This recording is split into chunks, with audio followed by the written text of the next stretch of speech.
Hi hello welcome to post 360. నేను మీ మురళి రాపల్లి. అబ్బా వాడు మగాడ్రా బుజ్జి అంటూ సెల్యూట్ కొట్టాల్సిందే ఈ హీరోకి. ఎందుకంటే రేసింగ్, మోటార్ రేసింగ్ అంటే sports car, sports bike or motor racing games లో రియల్ హీరో ఎవరని చెప్పాలంటే ఇండస్ట్రీ నుంచి అజిత్ గారు. అటు సినిమాలోనే కాదు,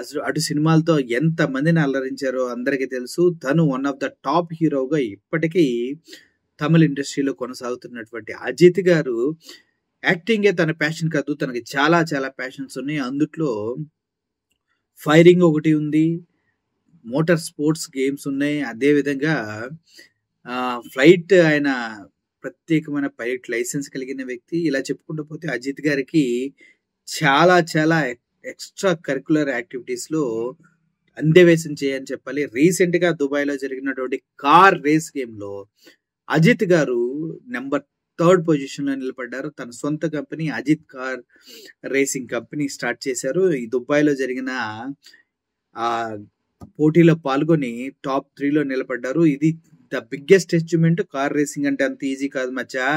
ఆల్రెడీ ట్రయల్ కొడుతున్న టైంలోనే అజిత్ గారు కారు డివైడర్ ఢీ కొట్టి భారీ ట్రయల్ రేస్ చేస్తున్నప్పుడే అజిత్ గారి కారు డివైడర్ ఢీ కొట్టి భారీ యాక్సిడెంట్ జరిగింది. కానీ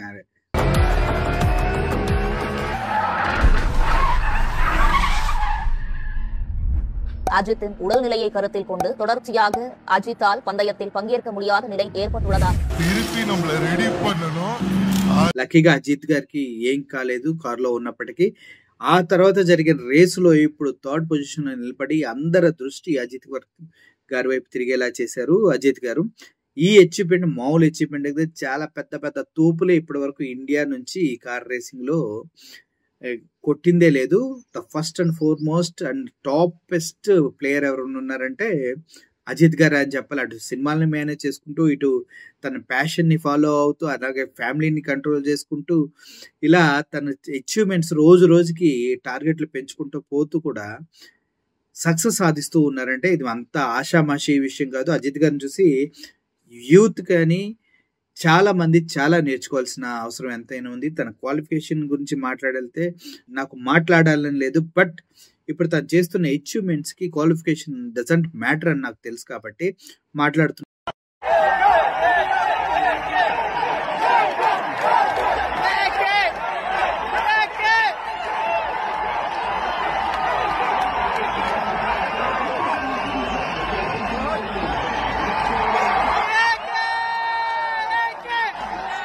ఎందుకంటే 10th క్లాస్ పోయింది, ఇంటర్మీడియట్ పోయిందని ఎవరెవరో వాళ్ళ ప్రాణాలని తీసుకుంటూ ఉంటారు. కానీ అజిత్ గారిది కూడా 10th తర్వాత ఇంటర్లో మిడిల్ డ్రాప్ అయినటువంటి అజిత్ గారు తన ప్యాషన్ ఫాలో అవుతూ హీరో అయ్యారు. తర్వాత తనకి రేసింగ్స్ మీద ఉన్న ఇంట్రెస్ట్తో మోటార్ బైక్స్ ఫార్ములా 1లో పార్టిసిపేట్ చేశారు. ఇప్పుడు కార్ రేస్లో పార్టిసిపేట్ చేశారు. అంతేకాదు షూటింగ్లో చాలా ఇంట్రెస్ట్ కాబట్టి గన్ ఫైరింగ్లో తను టాప్ మోస్ట్ గన్ ఫైర్ చేయగలుగుతారు.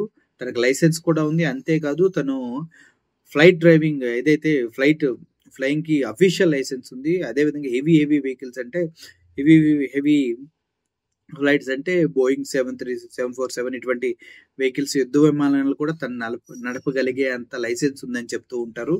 ఓవరాల్ గా చెప్పాలంటే జెట్ ఫ్లైట్లు కూడా తను నడపాలని చూస్తున్నట్టు తెలుస్తుంది.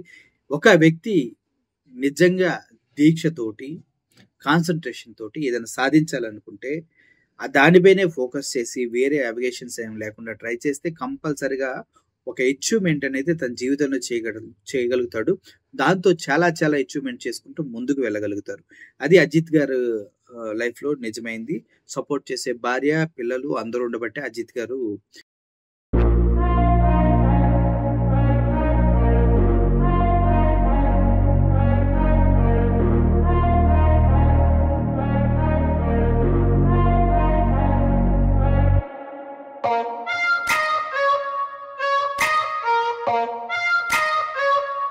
తను అనుకున్న అచీవ్‌మెంట్స్ చేయగలుగుతున్నారు. అసలు సినిమాల్లో చేస్తే వేరే పని చేయడానికి ఖాళీయే ఉండదని చెప్తూ ఉంటారు. బట్ సినిమాలు చేస్తూ సక్సెస్‌ఫుల్ హీరోగా రన్ అవుతూ, తన ప్యాషన్‌ని ఫాలో అవుతూ ఇలా ఎక్స్‌ట్రాగా car racing, bike racing, gun firing, pilot training ఇలా ఒకటేంటి దగ్గర దగ్గర అతనికి 11, 12 భాషలొచ్చని చెప్తూ ఉన్నారు. ఎలా? హౌ?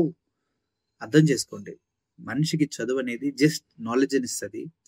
టాలెంట్ ఎప్పుడైతే మనకి టాలెంట్ ఉంటదో అది మనల్ని ఎలా బ్రతకాలో నేర్పిస్తది. సో, ప్రతి ఒక్కరు వారి జీవితాల్లో అజిత్‌ని ఇన్స్‌పిరేషన్‌గా తీసుకొని ఏం సాధించాలంటే అది సాధించేయండి. ఫైట్ చేయండి, పరిగెట్టండి, దాని వెనక తిరగండి. కంపల్సరీగా ప్రతి ఒక్కళ్ళు విన్ అవుతారు. ఇది నా ప్రగాఢ విశ్వాసం.